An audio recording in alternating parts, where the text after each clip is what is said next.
WWDB, Philadelphia, the talk station.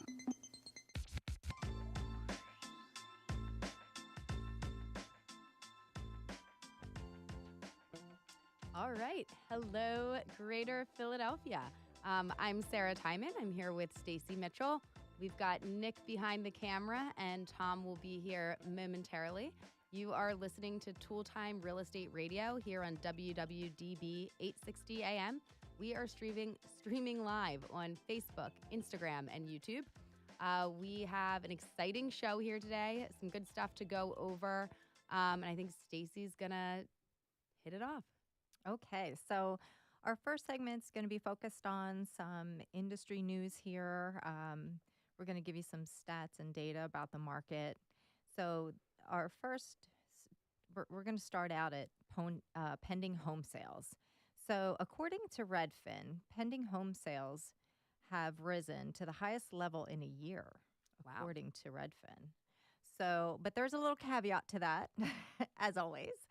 Buyers backed out of the deals at the highest rate on record, too. So it's pretty interesting. So U.S.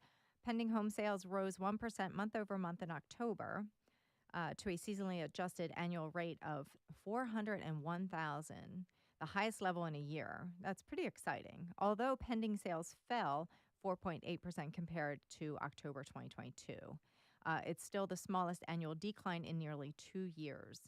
So here's a look at why pending home sales have picked up, according to Redfin. The number of existing homes listed increased in October, giving buyers more options to choose from. I think we've seen that. Mm-hmm. We've noticed that active listings or the total number of homes for sale rose to 1,412,404. To be exact, a 1.4% month-over-month increase. Sellers also cut prices or offered concessions to get to the closing table. And we've experienced that too, Sarah, I know, out in the field. According to Redfin, roughly 1 in 5, that's 20.8% of homes that sold in October, posted a price drop. That's a pretty big deal. Yeah. Especially from what we had experienced during COVID. Mm-hmm. And that is up 18.4% in September and down from 21.7% in October 2022. So about 1/3 of sellers offered concessions, such as money for repairs, closing costs, and or mortgage rate buydowns. And major life events, such as marriage, divorce, or new jobs, brought some new buyers back to the market. And some buyers were also eager to relocate to a more affordable place. Yeah. And since late October, mortgage rates have fallen slightly. Well, we saw a big drop in the past week and a half, and this is spurring an uptick in buyer demand. Mortgage applications rose once those rates dropped. Since rates have fallen lower in November, pending sales may post an even bigger increase this month. So What are you seeing out there, Sarah? What are your thoughts on all this information? Yeah, I mean, I think, in terms of the major life events, when those happen, you can kind of push things off a little bit if you're not feeling super confident about the market or ready to jump in. But at some point, as those life events occur, you have to do something there. I mean, I would say especially in the divorce category, you only want to be still, sharing a home with your soon-to-be ex or ex for so long.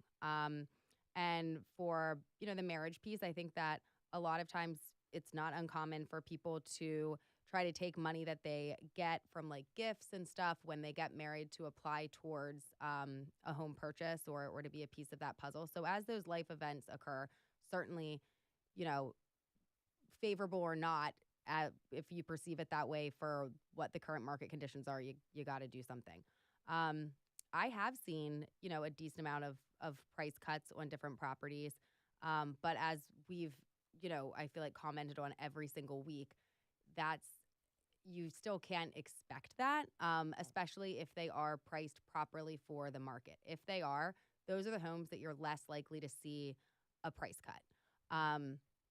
Also, certainly motivation of the seller is going to come into play there. How quickly do they need to get this sold? Is this going to be a piece that holds up them purchasing the next home? Do they have a a contingency in place on a property that they are under contract on the buy end, and they have to get this house under contract by X date, that may motivate them to drop the price a little bit quicker.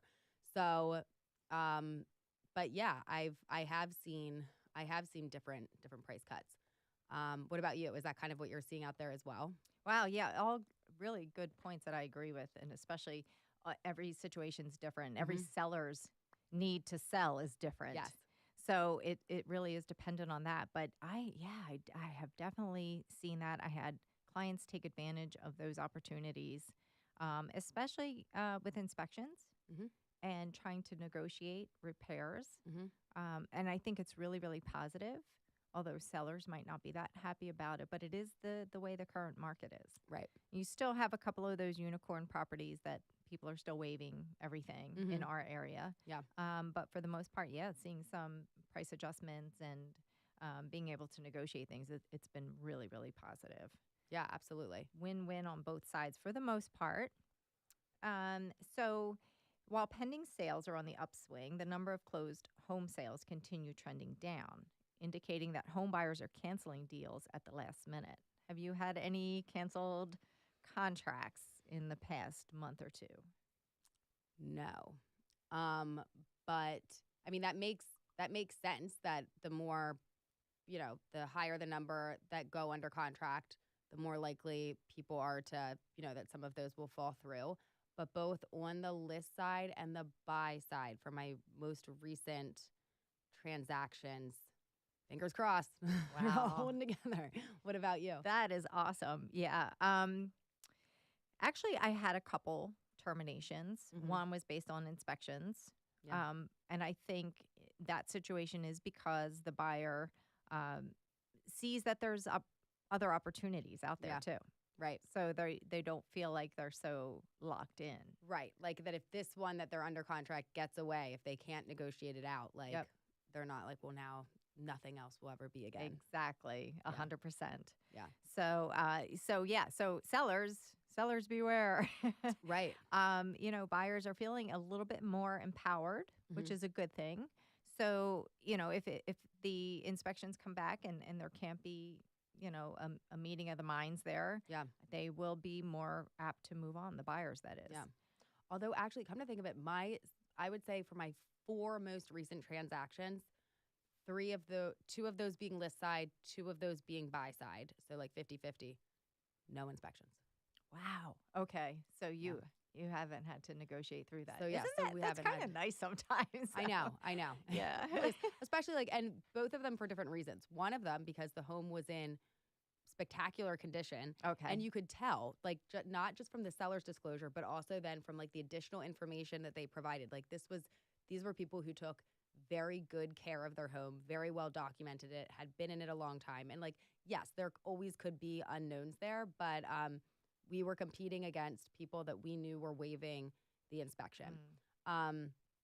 And then on the um, sales side, I think that we just said we didn't want inspections, and then Oh. then you don't have that piece to negotiate out. That's awesome. Sometimes that alleviates a lot of stress on Right. on for us and for the buyers and sellers in some cases. So we're seeing the uptick in inventory. Do you think we should be worried about the inventory gains that we're seeing in November? What's your Mm, thought on that? I don't think so. I think that's kind of good news, right? It's more. I mean, I guess it depends on if you're the buyer, the seller who has the same home as a couple other ones that are up on the market. But I think it's positive. What about you? I think so too. Absolutely. I mean, honestly, in our area, the inventory is still Right. very, very low. Right. Like even if Mhm. inventory comes up, we're still We're still in a very seller's market. low. Yeah. Yeah. So I don't think it's a negative Right. by any stretch. I think the more inventory we have, and as the rates continue to dip, Mm-hmm. I just see a little craziness in the future for the market. But Right. it still has been very busy. I know our team has been extremely busy. I had so far a really great November. Yeah. So in our area, and real estate is local always. We always remind everybody that in our area, we're very fortunate that we Mhm. still have a lot of activity in the market, and it's been very positive. Right. So what are you seeing out there as far as your rates? I know that a couple of weeks ago we were ticking up to close to the 8% mark. Mm-hmm. People were very concerned. We felt like maybe they would go over the 8%. Mm-hmm. But then when the Fed made their big announcement and they kind of pivoted and indicated they weren't going to raise their basis point by the end of this year, that really affected the mortgage rates and they dropped like in one day. It's like a stone. Mm-hmm. So they fell to 7%. And I noticed today they were coming in about 7%. Right. So, but what's interesting there, I think, is that doesn't necessarily mean that's what somebody's going to get. Like Yes. there's all these different pieces that go in. So I know I recently had one where, oh, rates are 7. This is great. And he wasn't from the first place that we were kind of shopping around at, was not able to get that.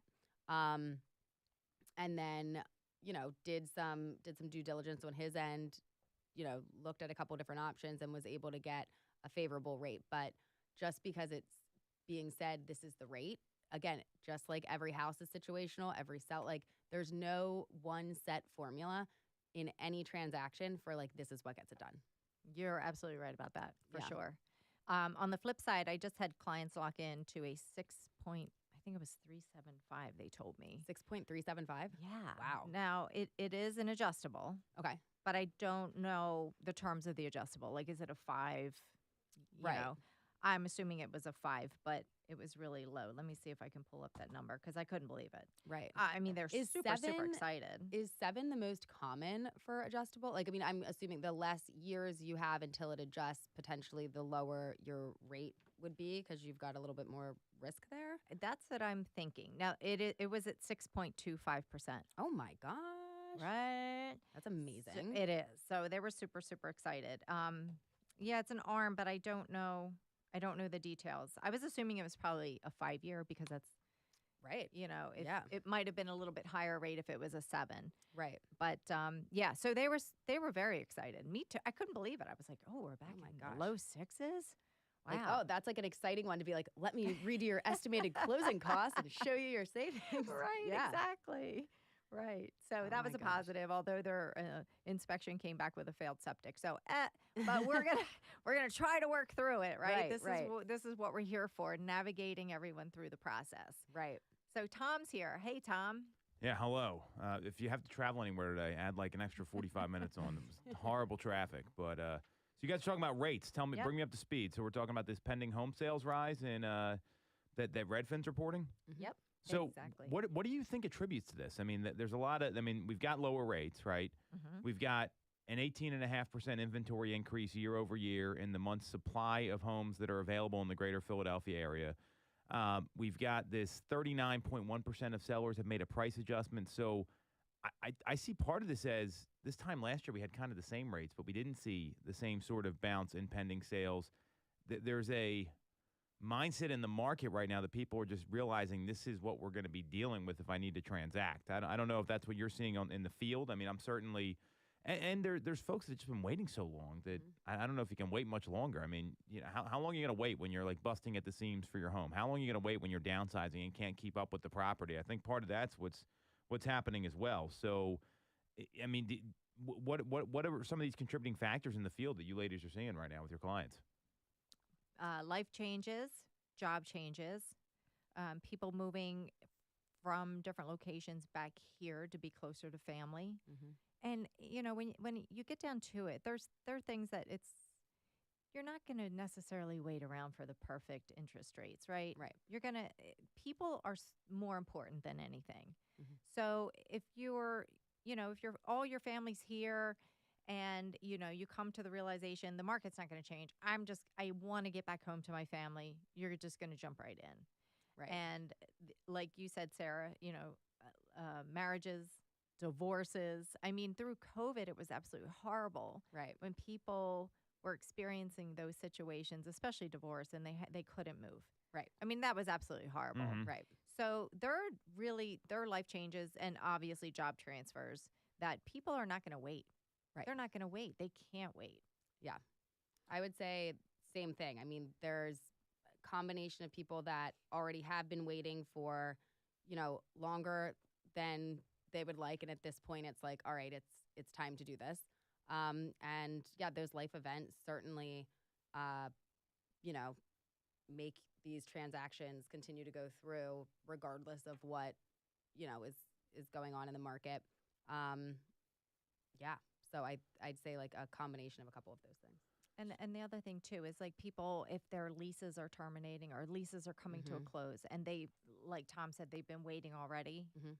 and say they re-signed up last year to wait for the interest rates to drop. Yeah. Well, guess what? Your lease is going to come up for renewal again. Are you Right. going to do another year lease and waste money and pay Right. 100% interest rate? Right. Or are you just going to take the plunge and get in? Or I mean, I feel like there's also been the case for some where because they are still like motivated, they haven't re-signed a full year lease. They're paying more per month to do a month to month or a like 4 month or like a shorter term renewal for their lease. And that those weeks go by very quickly. And when you've got a small window there, I feel like it goes even faster.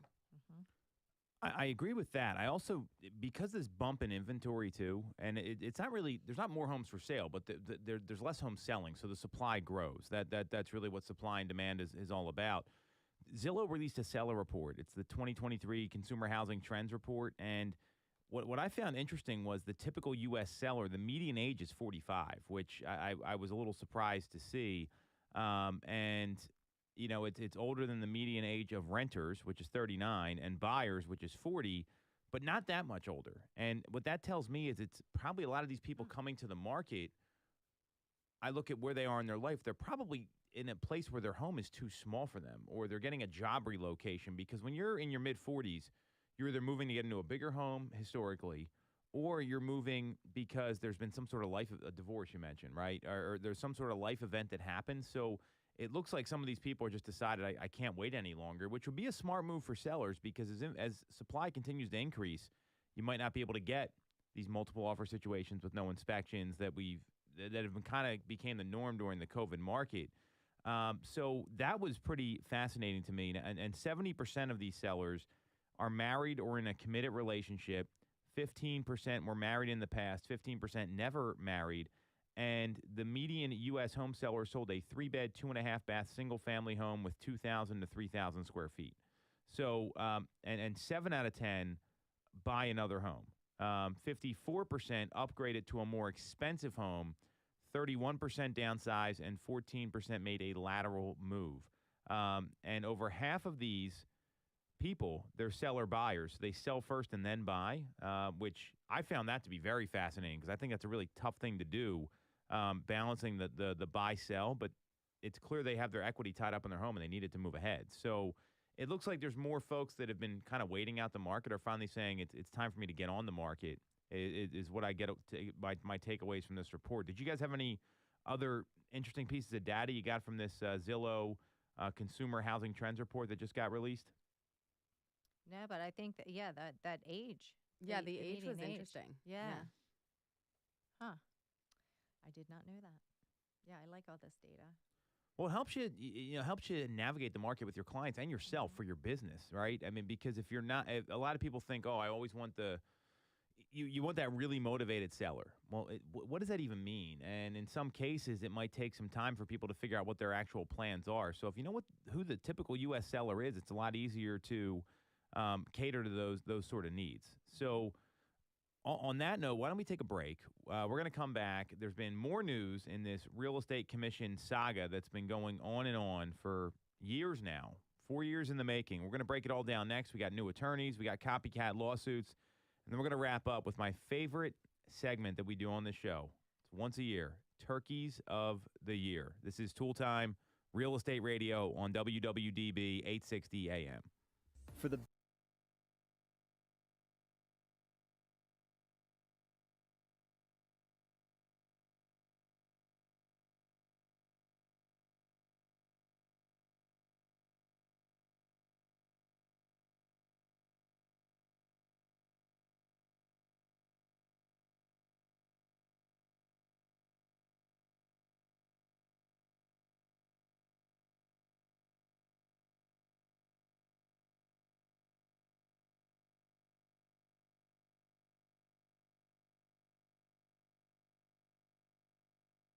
service. Purchase your home with the personalized, local service you find at Mortgage America. Mortgage America is an equal housing lender. NMLS 128501. The Tom Toole Sales Group is the #1 RE/MAX team in Pennsylvania with over $165 million in volume for 2021.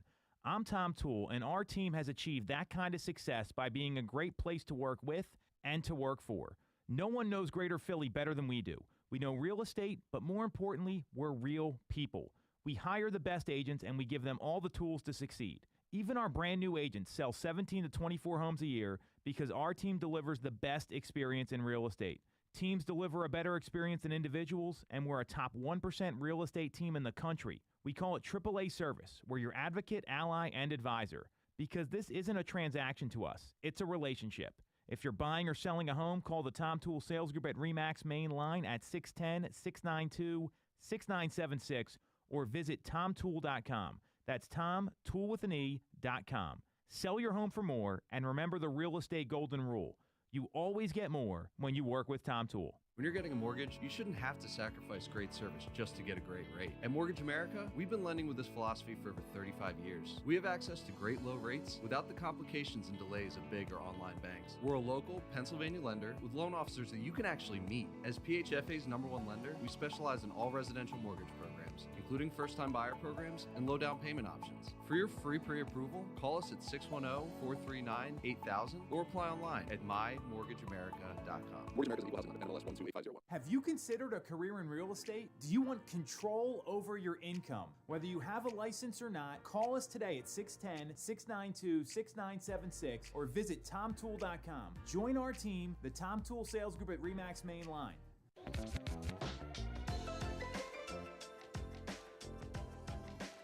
Welcome back to Toole Time Real Estate Radio on WWDB 860 AM. I'm Tom Toole. She's Stacy Mitchell. She's Sarah Timon. We have Nick behind the camera, and we all work at the Tom Toole Sales Group at RE/MAX main line, the #1 RE/MAX team in Pennsylvania since 2018. If you get some value out of the show here, you like what you hear, do a favor for us and subscribe to the channel. Hit the notifications to make sure you know every time we go live, which is every Tuesday at 3 o'clock. And make sure to drop a comment. So we've got more news about these commission lawsuits. And this is almost like the commission lawsuit era at this point. Before we get into this, how often have you had consumers bring this up to you? Not really. I had one a little while ago. Yes, I know who you're talking about. Yes. I had one when I was making calls the other day. Mm-hmm. He was really quick to get me off the phone. And then I just said, hey, I just wanted to reach out, if you had any questions. And then he started, oh, yeah, by the way, what's your take on the lawsuit? How do you think it's going to affect the market? And then we got into this 20-minute conversation. So, knowing what I thought he had to get off the phone. I know, Stacey. he did have to get off the phone. And then he was talking like crazy. So it was awesome. Mm-hmm. Very interesting. And it's something people want to talk about for sure. I've heard it a bunch. And one of the things that agents just need to be prepared for is how to respond to this. And it's not telling, it's asking. The number one question to ask is, hey, Stacy, what do you understand about the lawsuit? And see what people actually know, because there's a lot of irresponsible headlines. We're going to get to this one the Wall Street Journal had that they put out last week, which was a joke, to put it mildly. This is something that is going to be an issue. I don't think there's any question about it. It's almost like what you could do during COVID. That was such a hot topic. It was, could you show homes? What were you supposed to do? And some people were working. Others were following the laws in Pennsylvania. So before we get into that, here's kind of the update. So there's a delay on the final judgment. So what's happened is that the latest news is that the time frame for post-trial motions is getting elongated. Big surprise there. So they have to be submitted by January 8th. What I found interesting is the defense hired a bunch of new lawyers, which they probably should, because I don't see how you lose this case. Someone put out I think it was Jared James, he's a real estate coach, and he said that the lawsuit was not the plaintiffs winning. It's that NAR and the defendants got beat. They got beat in the lawsuit, and meaning that they were out-counseled, they were out-lawyered, whatever you're going to attach to it. Because, I don't know how you don't interview or have, interview's not the right word. I don't know how you have the agents that worked with these people not testify during that. Why is that not happening? Because most of the people said they were satisfied with their experiences. So Keller Williams hired a lawyer. His name is Paul D. Clement. He served between 2005 and 2008 as the U.S. Solicitor General and has argued over 100 cases before the U.S. Supreme Court. Sounds like a good hire. Wow. Yeah. NAR hired Greg Gary. He's a partner at Latham and Watkins and a global chair of its Supreme Court and appellate practice. And he served under Clement as the principal duty Solicitor General and succeeded him as U.S. Solicitor General from 2008 to 2009. He argued 48 cases before the U.S. Supreme Court. So sounds like a better hire than what they had. And NAR does plan to argue for a complete reversal of the verdict. Home Services retained a multinational law firm, and according to the website of this, they hired a guy named Theodore Boutros. He's argued hundreds of appeals, including before the Supreme Court, and has successfully persuaded courts to overturn some of the largest jury verdict and class actions in history. So these are some good hires. I think that's a good move. And then you got Michael Ketchmark, who just said we're going to be ready for the appeal. That guy's pretty interesting. We can talk about him later. So we have new attorneys. I'm not surprised there. And now there's also these copycat lawsuits that have been filed. So in Texas, there was a lawsuit filed by a home builder as the plaintiff. I find that to be very interesting. Might be like Ryan Homes when they offer out a bag of nickels for you to go sell their houses, but they want to advertise them everywhere. And I find that very interesting for a couple reasons. One, I think it's a path for builders just not to pay commissions at all. They don't want to do it anymore, which will increase their bottom line. And in this lawsuit, they named real estate teams and individual real estate agents. Wow. That was a big deal. So what do you two think about all these developments here just over the past week or so with the new copycat lawsuits and the new hires for the Sitzer-Burnett principals involved? You look a little alarmed, Sarah. Well, I was just thinking, like, what if you got, I mean, I don't think this would ever happen to anybody like on our team, but like, so specific agents were named for like, these are bad eggs. I think anything's possible at this Yeah. point because these, that lawsuit, that verdict, I should say, really opened up Pandora's box. Yeah. Right? Right. So everybody and their brother, sister, aunt, and uncle, cousin who thinks they have even the remote chance of this. Now, this all comes down to money. That's what it boils down to. So if anybody thinks they have a remote chance of getting anything, they're going to, it's not much to file a lawsuit. And if you find an attorney that's willing to represent you. But I think once it goes to appeals and if it's overturned, it'll probably be appealed again. But if it's overturned, then you'll see these lawsuits dropping off. Yeah. I think that checks out. But it's kind of scary thinking that as individual agents, we could have something like that pending against us. Right. That could be make or break. I mean, honestly. Yeah. People that have to hire attorneys, it's expensive, Yeah. It says a home builder and a magazine publisher. Who's the magazine publisher that's filed a lawsuit? And why? Right. Okay, well, I got to investigate that. Yes. So the plaintiffs are the home builder, it's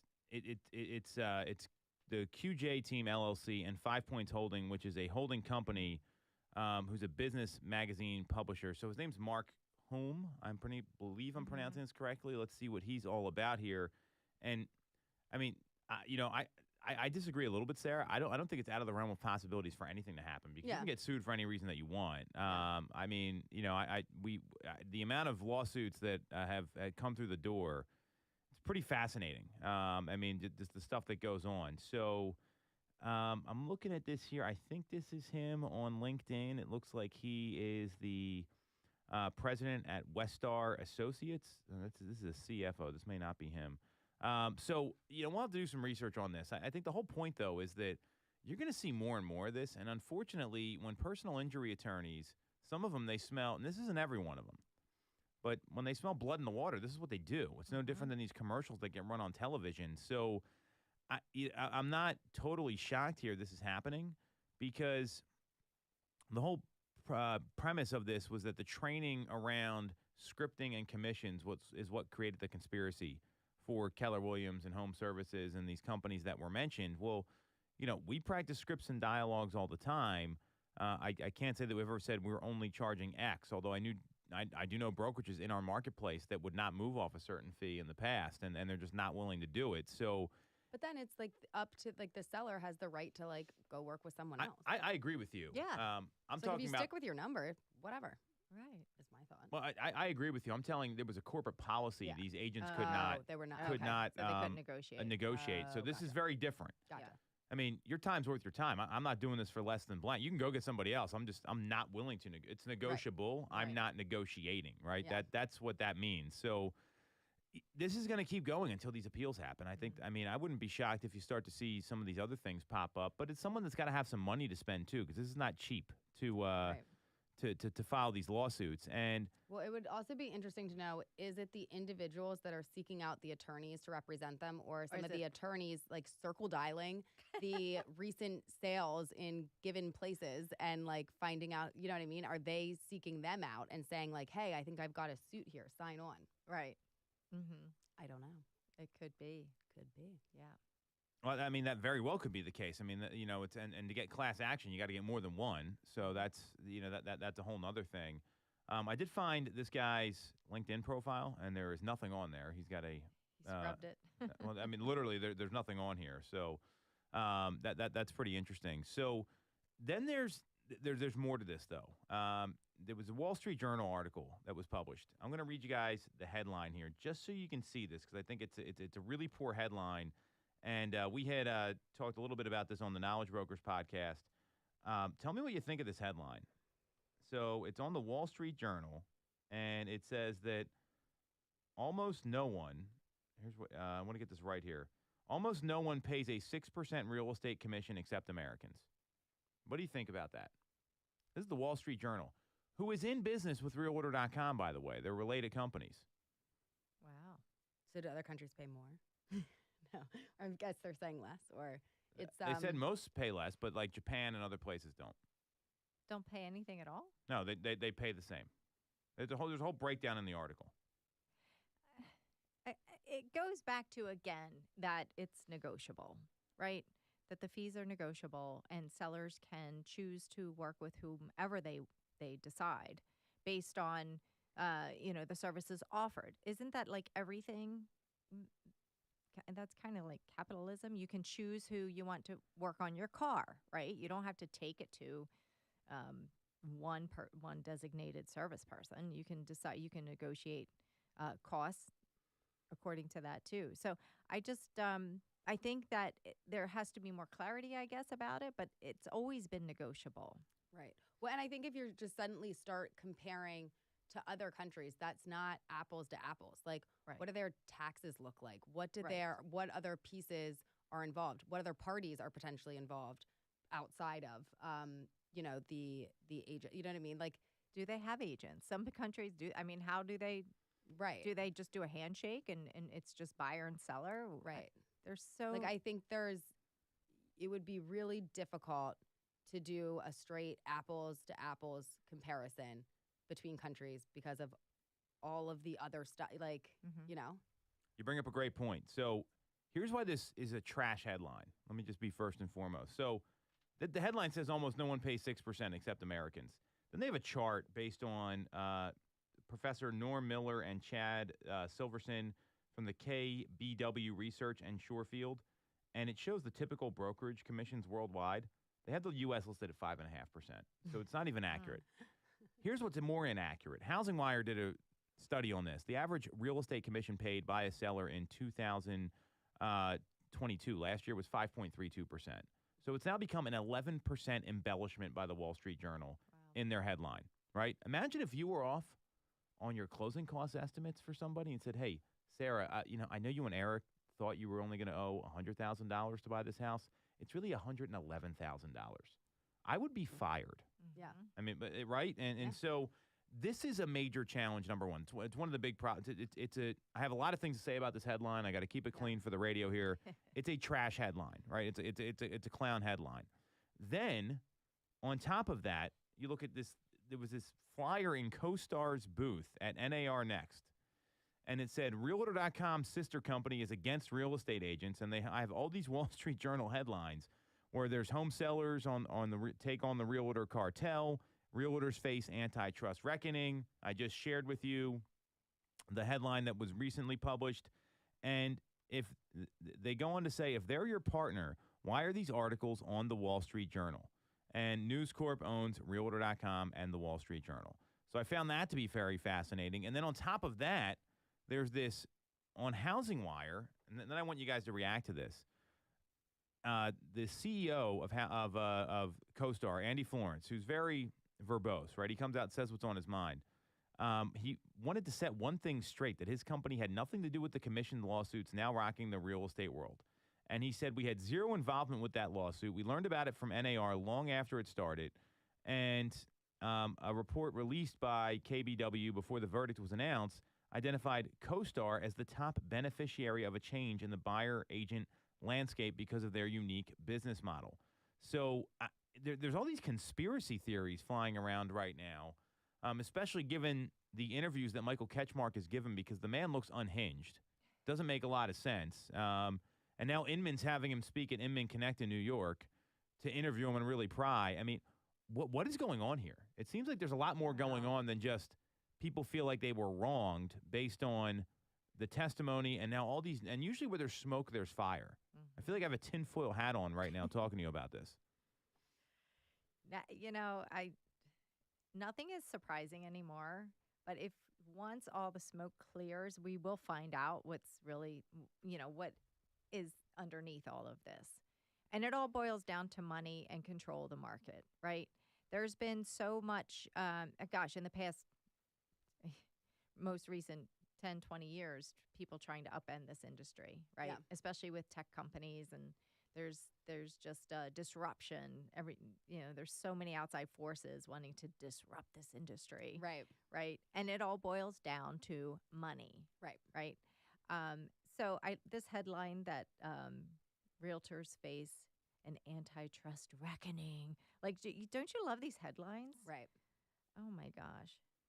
And also, like, home the sellers. lawsuit that's rocking the real estate world. Like, Right. it's something to be aware of, but I would not say it is currently rocking the real estate world. The realtors cartel. It's like, Dude, I can, like, it's always, like, interesting, though, if there is, like, a funny, not funny, but, like, conspiracy theories, and, like, going down, it would be, like, interesting if the smoke cleared and there was some, like, huge, crazy, like, maze of things. We could talk about that on the show. yeah. I don't think we're ever going to find out. This is like who killed JFK. Yeah. There is a lot of conflicting things, though, here. Yeah. You know what I mean? When, like, Realtor.com and the Wall Street Journal are interconnected. You know what I mean? So Yeah. there's a lot to this. Yeah. And you control the message, Mm-hmm. right? You're putting out all this information, hoping that the consumers get this information and the Right. consumers catch on and they start to make their own changes. Mm-hmm.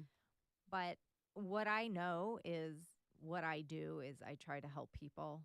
Yeah. We're out here trying to help people make big life moves Right. in probably the largest transaction of Yeah. their lifetime. And that's what it comes down to. It's, Yeah. It's that kind of relationship. Yeah. So I agree with that. Now, Sarah, you mentioned something else here, and I think there's a really valid point. You talk about, like, what's going on in these other countries. So the U.S. has way more agents than these other countries. So to give you some perspective, this is from the Wall Street Journal article. So we will trust them, even though they have a really bad headline, because I think that's most people right now, unfortunately. So if you look at the number of agents in the U.S., we know that there's 1.6 million. In Canada, there's 160,000. In the UK, there's 48,000, and in Australia, there's 35,000.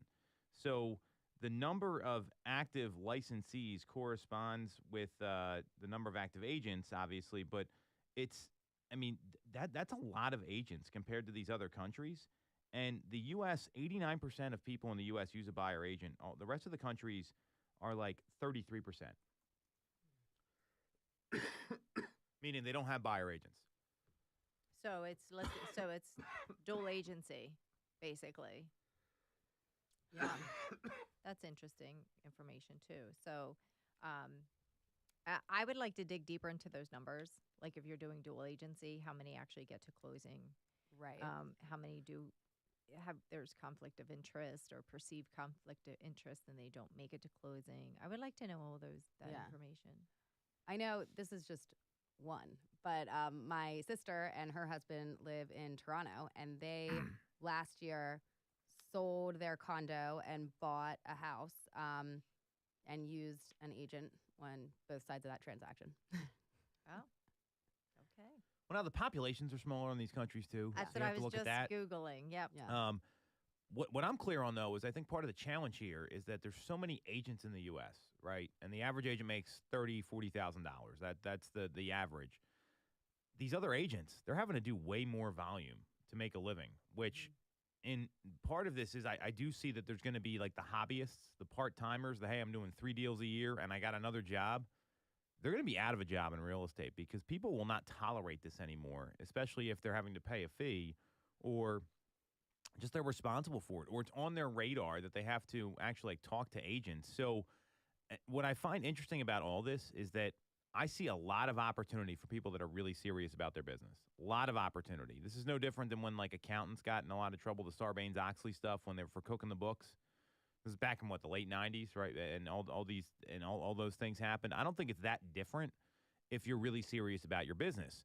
If you're one of these hobbyists or you don't like making phone calls, you're allergic to the phone, or you're allergic to working more than 15, 20 hours a week, those are the people that should be out of the business. And I think we will see the numbers shrink down dramatically because that entitlement to, hey, I showed the house, I'm due a fee, that's gone now. People are asking this question. I've had to come up in listing appointments I've been on.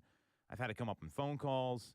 We've seen that there are $0 co-ops now being offered in the marketplace already, and we're having to navigate that. And if you don't know how to do that stuff, and then all of a sudden the buyer's on the hook for something they didn't realize, it's not going to go well. Yeah, I think the hobbyists could be some of the folks that they just keep their license because they might have a family member that wants to buy or sell. So they might do 1 or 2 transactions a year. Yeah. I think, I mean, we come across people like that, right, Sarah? Mhm. You know, And you do their job for them anyway. basically, yes.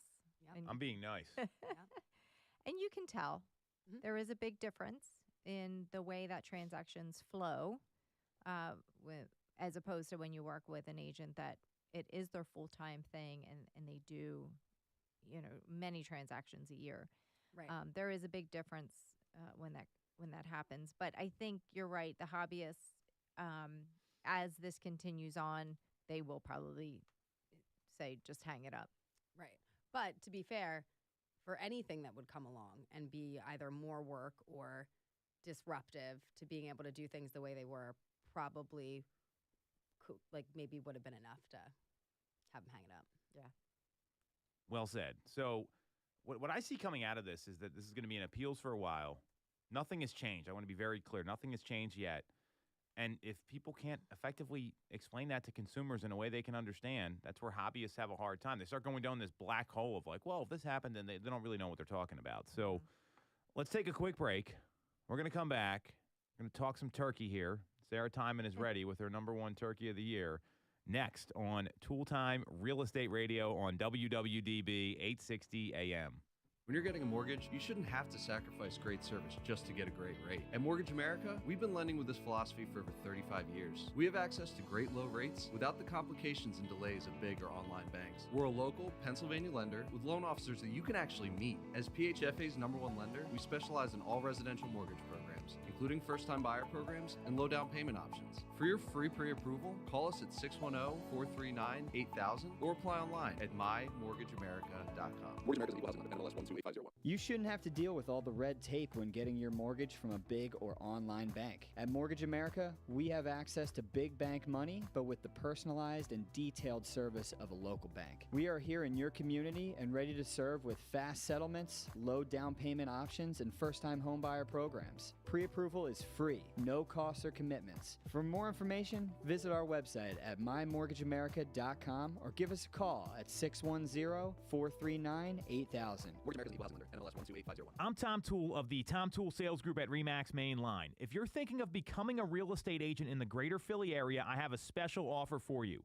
Our team did $165 million of volume in 2021, making us the #1 RE/MAX team in Pennsylvania and a top 1% team nationally. Our agents love us because we offer them a successful career, a great life, and an unbeatable culture. Agents who've been with us for at least a year average 30-plus sales. Even our brand new agents average 17 to 24 sales a year. We offer proven systems and expert training. We help you set more appointments and sell more houses. Now here's the offer. If you don't have a real estate license yet, we offer real estate scholarships so you can get one for free. Check it out at realestatescholarshipprogram.com or visit the Tom Toole Sales Group at RE/MAX Mainline at tomtoole.com. That's tomtoole.com. Get more out of your real estate career, and remember the real estate golden rule. You always get more when you work with Tom Toole. Have you considered a career in real estate? Do you want control over your income? Whether you have a license or not, call us today at 610-692-6976 or visit tomtoole.com. Join our team, the Tom Toole Sales Group at RE/MAX Mainline.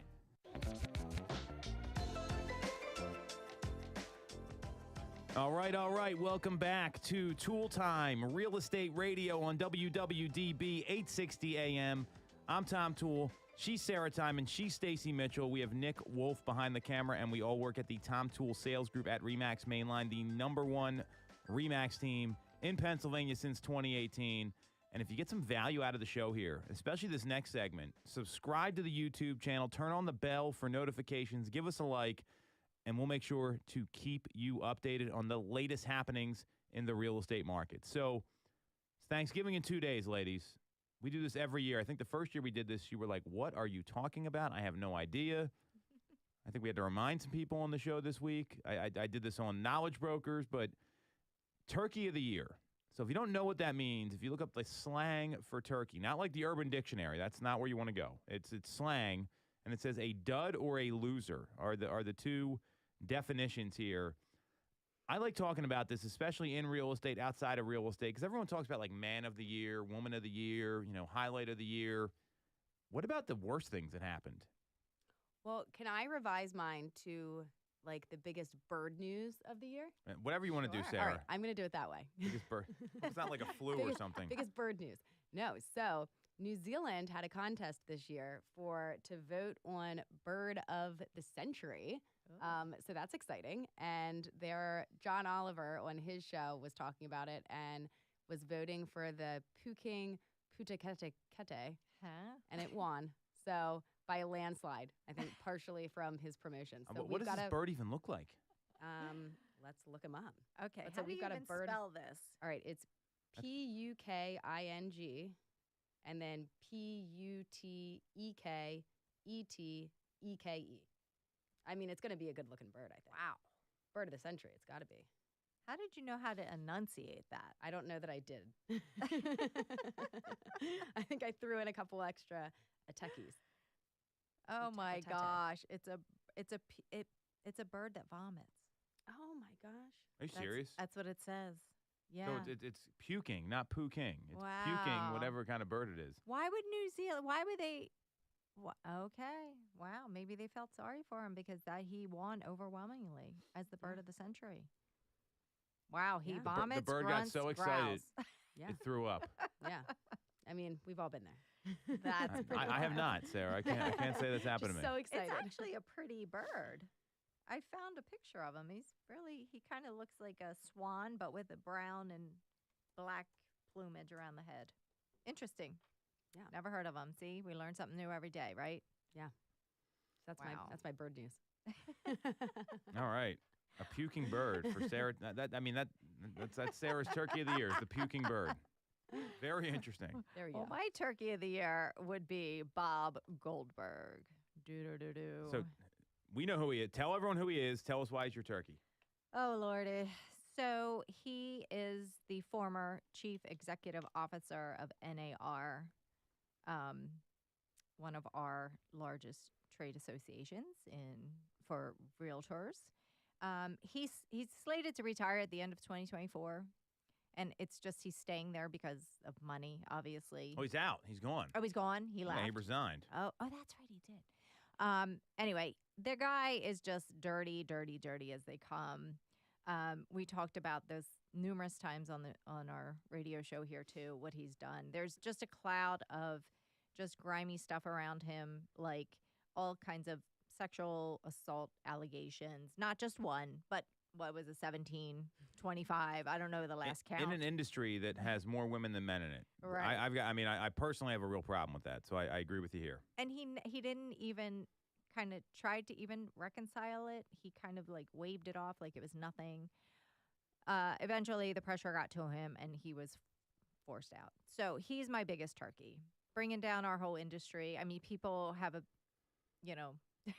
a perception of real estate agents anyway, or misperception, but something like that surrounding the CEO of this big trade organization that represents realtors, and he's like the slimiest of all. Yeah, we don't need that. So all that stuff is a great reason for him to be Turkey of the Year. And then on top of it, they totally fumbled the Sitzer Burnett case. Yeah. I mean, again, I do not understand how they went from, hey, it's not a big deal in 2019 to, and we've been talking about this for years on the show. As long as we've been doing this show, this comes up every once in a while. It went from, hey, it's not a big deal, nothing to worry about, to, oh, we're going to reverse everything we passed in the 1990s. And the defense was, he was talking down to the jury. It just was on top of the personal problems that I think are a bigger issue overall, just in terms of, not just being a horrible human being. Then he also didn't do his job for all the 1.6 million agents that are out there. So Right, and making that huge salary. Ugh, that's where our dues go. when we don't sell a house, we get fired. Yeah, right. He can't even protect the people he's supposed to protect or the people that work for him. And you've heard of the circle of safety, right? So you got to worry about the inside threats and the outside threats. Well, the president, that guy, Kenny Parnell, I mean, it's wild to me. Great turkey. Gobble, Unfortunately, gobble. yeah, I guess. All right, so here we got a minute left here. I put a poll on Instagram. Here, I asked everyone, and I'll give you mine. Sitzer Burnett Jury. Yep. NAR. Yep. Zillow. Me. Tom Sandoval. I apparently that's a Bravo celebrity. I've been getting DMs about this. Bethany Frankel, the broke agent. Oh. Mitchell and Ness for not making enough Princess Diana jackets. Mainstream media. That thing sold out in like 10 seconds. Yep. None of these are my turkey of the year. Michael Ketchmark, number one of the biggest hypocrites out there, because he is a personal injury attorney that gets paid by the other side when he wins a case, right? Buyer agents get paid when they sell someone's house, but he's got a problem with that. Horrible, just big turkey of the year. That's what I got. I like can't even that finish one. it. Yeah, that's a good one. So that's what we got. Happy Thanksgiving, everybody. You want to follow Sarah? She's at Ty_Ty Time on Instagram. You can follow Stacy at _2 Mitchko. You can follow me at TomToole3RD. And please subscribe to our channel on YouTube. Give us a like. Hit the bell for notifications. And we'll be back next week on Toole Time Real Estate Radio on WWDB 860 AM.